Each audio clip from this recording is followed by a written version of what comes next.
Hello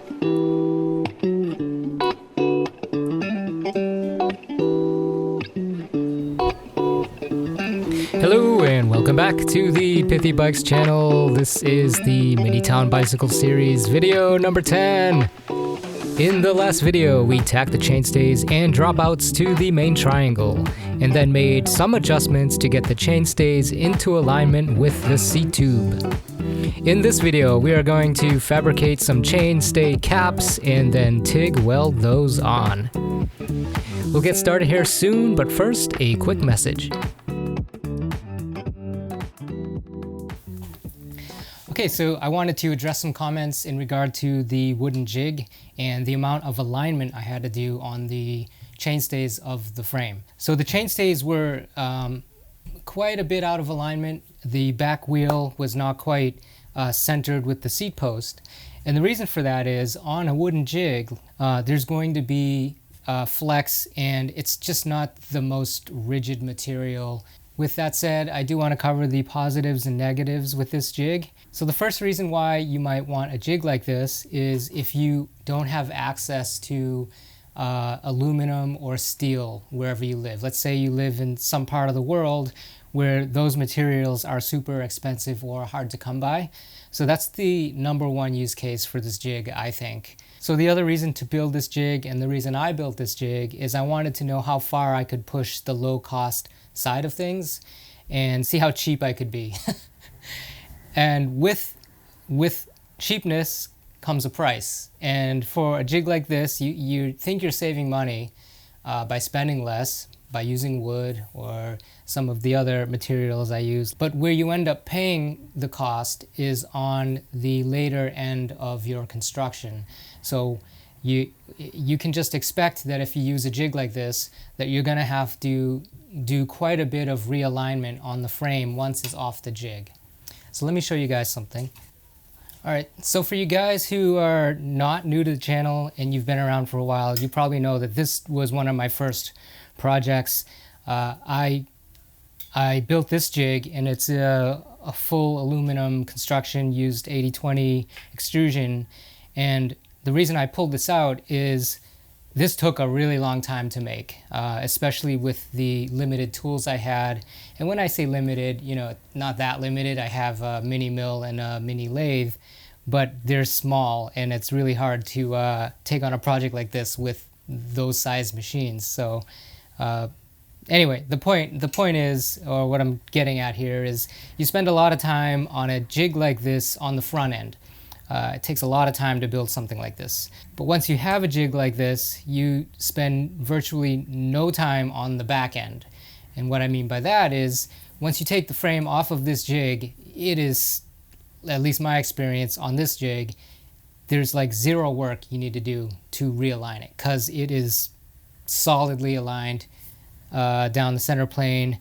So I've built two frames on this jig, and both of those frames needed like no alignment, a tiny bit. And I could have just left them alone. I may have like cold set a few things, but honestly, I could have just left it alone because they were within 2 to 3 millimeters of accuracy.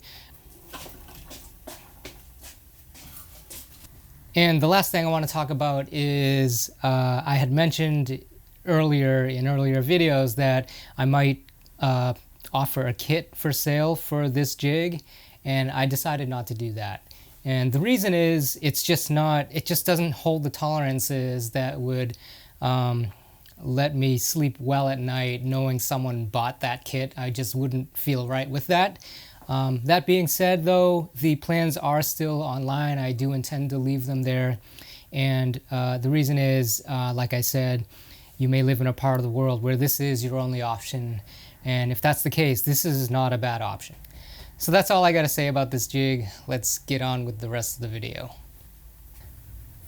Our chainstays are welded to the bottom bracket shell, and so now what we need to do is cap the ends. So before I cap those, I'm going to cut a taper on the ends so that it's not this ugly flat straight across thing. And then once I cut the taper, I will cut some caps, and then we'll tack those onto the ends, and then finally weld it all up.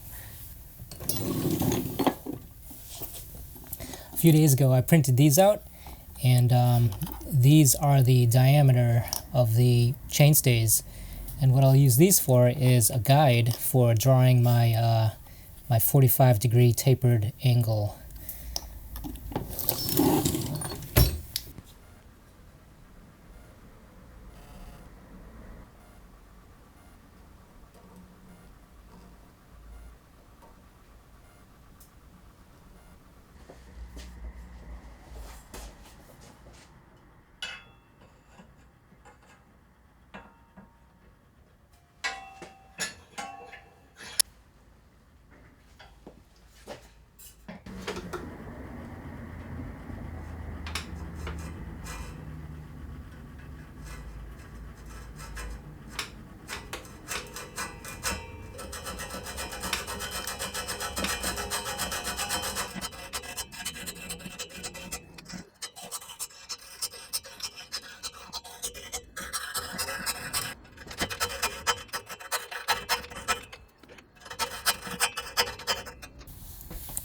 So I'm obviously taking my time here, and I'm just going nice and slow and enjoying it. I probably could have not welded this whole thing up here to the bottom bracket shell and just had this tacked to the chainstay only, and then done this like on the bandsaw.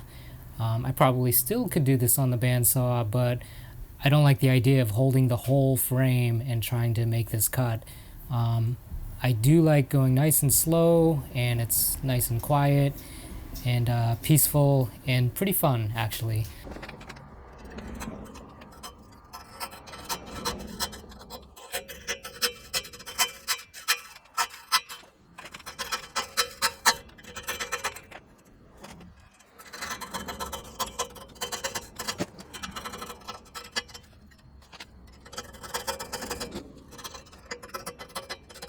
Okay, I'm gonna stop here and use these guys here before I start cutting into the actual dropout. I think it's close enough where I can just kind of wiggle this off. Yep.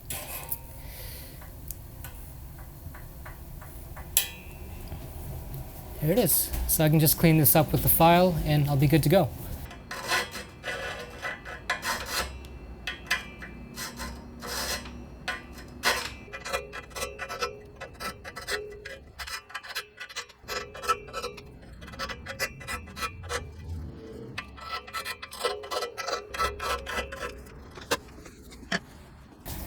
Alright, here's my taper, and scratched up in here a tiny bit, but it looks way worse on camera than it actually is. Just a little scuff. And once I get my cap on there and get it welded, you won't even notice it.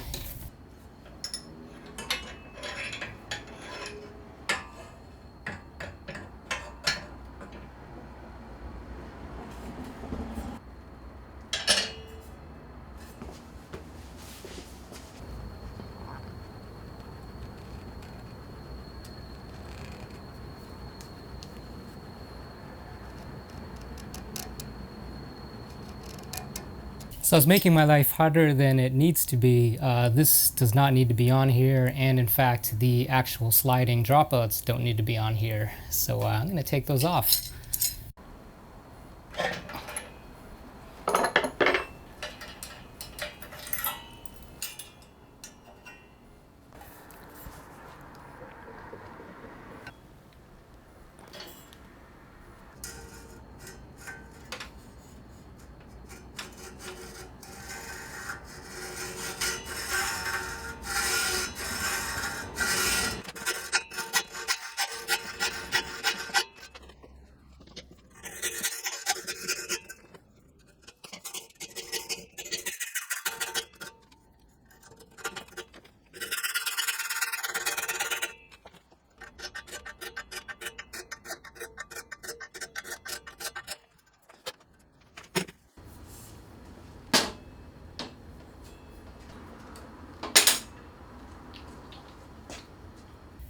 Okay, I got them all done.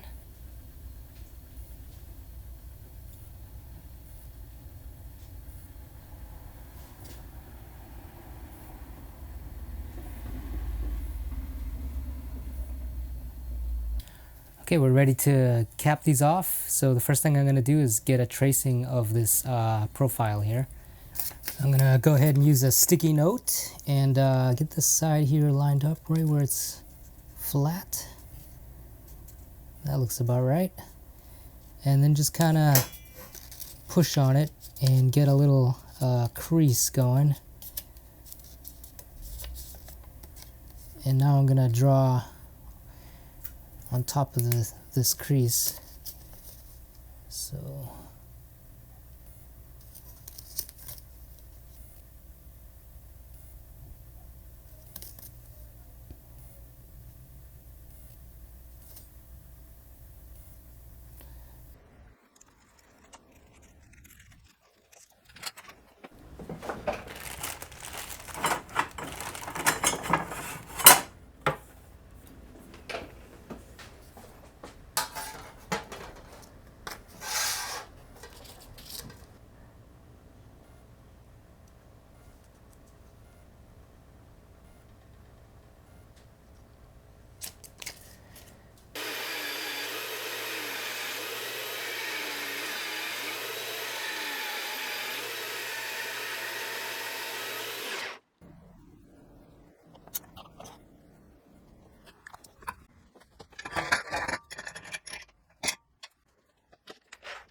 I made myself this quick little tool here. It's just a piece of wood, and I ended up swapping the top piece of wood out for just like a little metal remnant that I had sitting around. And so the way this works is I just like stick this in here and I can tighten it down, and then I can do any sanding or cutting the opposite end off to shorten the other side. So that's one of the things I had to do to this little piece here. So yeah, I made this and I really like it. It was super fast, and I just got tired of trying to hold these things with my fingers and getting all up close to the sander. And it gets hot while you're doing that, so this just made life a whole lot better and made the whole process kind of fun rather than annoying. Okay, here are the caps. This is the right outside, the right inside, left outside, left inside. So the next step is I need to drill holes into these two, which are the inner caps, for vents. So I've got my parallels in here just for support. I'm going to drill this very carefully. Without the parallels, this thing will just twist around. So we'll see how this goes, and I'll go slowly and carefully.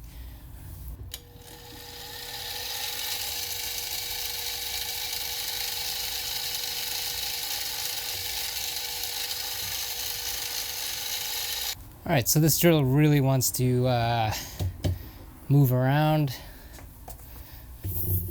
I'm going to need to pre-drill this.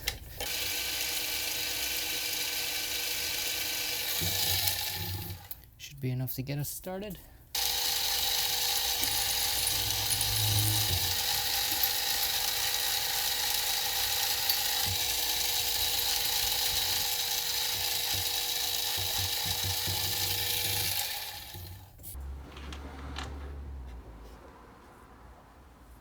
I've got all the caps cut out, and I've got the dropouts cleaned with acetone, the caps cleaned with acetone. And I've got these marked with which sides they go on, because I found that these particular ones fit better on certain sides. And this is the first one I'll do.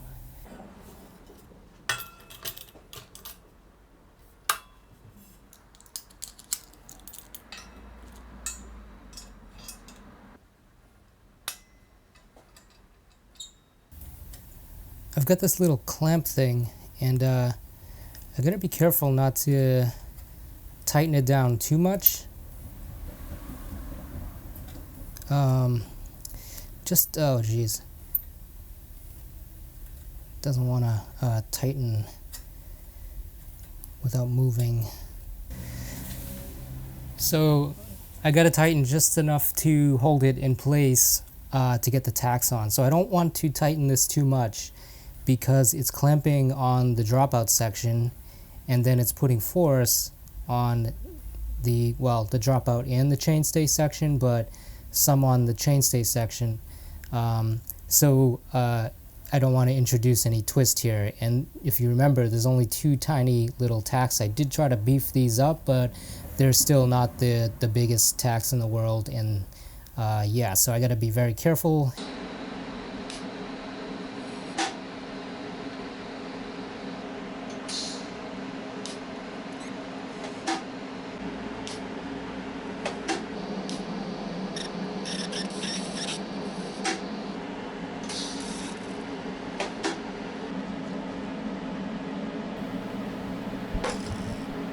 Alright, so here my hood hit the top dropout, and this happens every once in a while. Your hood hits something, and I always look around and check and make sure everything is still properly positioned before continuing on with the tack. Here it is all tacked up. I've got 4 tacks on each cap, and I want to show you something on the other side. So on this side I had a little blowout. The cap was not as good a fit right here. I mean, it was pretty good and I thought it was good enough, but apparently not. And I made a little hole. And so what I did was I actually stuck the filler in the hole and I tacked it again. Now it's pretty dangerous to do, and you got to be really careful doing that, but if the hole that you make is small enough and you stop yourself before it gets too big, usually you can get some filler in there and throw a tack down, and that ends up bridging the gap. This is 035 filler, and that's what I used. If the hole's a little bigger, you can maybe stick 045 in there. And the other thing I do is, if I usually try to tack from where the hole just starts rather than right in the center. You don't want to do that. You want to you kind of want to start halfway on where there's still material that's not blown out, and basically on the edge, and just kind of work yourself across. If you look at this tack, you can see I've got 1 tack here. That was the first, and then I threw down another tack a little bit further over. It's almost like pulse welding, but of course it's manual and you're filling a hole. So in this case it worked out. There's still a tiny little hole right here. It's tiny. I can't even fit the filler through there. I figured I wouldn't push my luck and go any further, and I didn't want this to get hot, so I stopped myself there.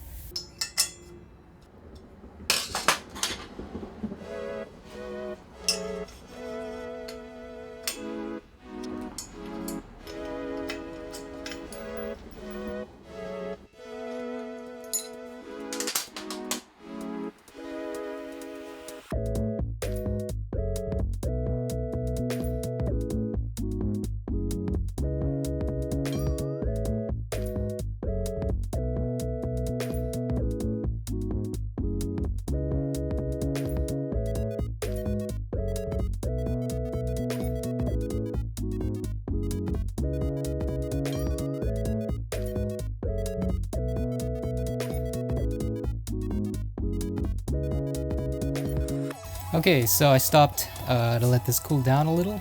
I started a weld coming from the top and then around to the side. And then I did the same on the other side while I let this kind of cool down a little bit. And then I came back to this side and started from the top again and welded down into the other side. So just jumping back and forth so that I'm not concentrating all my heat in one area continuously. This was the first weld I started on. So again, I started at the top and I came around. And then when you get down to the end here, this cap, it's kind of like a wedge. It gets really sharp right here. And of course, the material on the chainstay, it comes to a V here. So it gets really hot in both of these spots. And what happened was these kind of melted away really quick, and I stopped myself before I went too far. So what's left here is I've got to do the bottoms and connect this V right around, and then on the other side connect the V around, and then the same thing on the tops. We're looking at the bottom right now, so this is the top. Same thing on the tops, and then the final welds will be on the sides. And I saved this for last because it's a fairly easy weld, but this is where I focus the most heat. I go really hot in here, so I get a nice bond with these caps to the chainstays.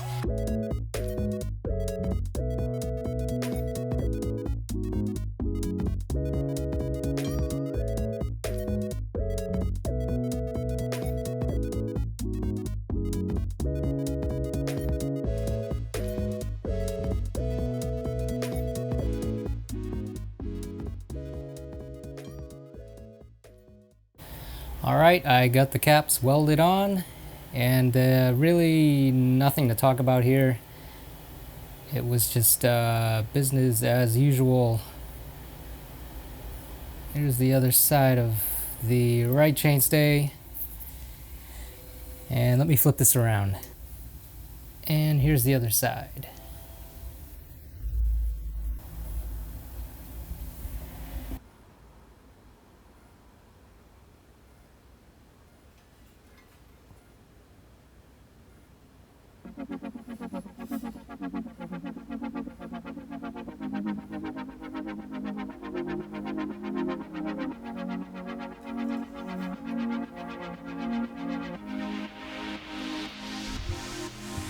Alright guys, I gotta stop here. I actually had more time in the weekend, but this seemed like a good place to stop because the next part are the seat stays.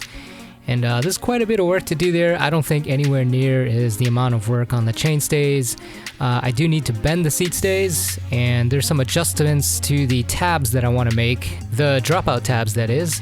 Alright guys, I'll see you in the next one. Thanks for watching. Peace.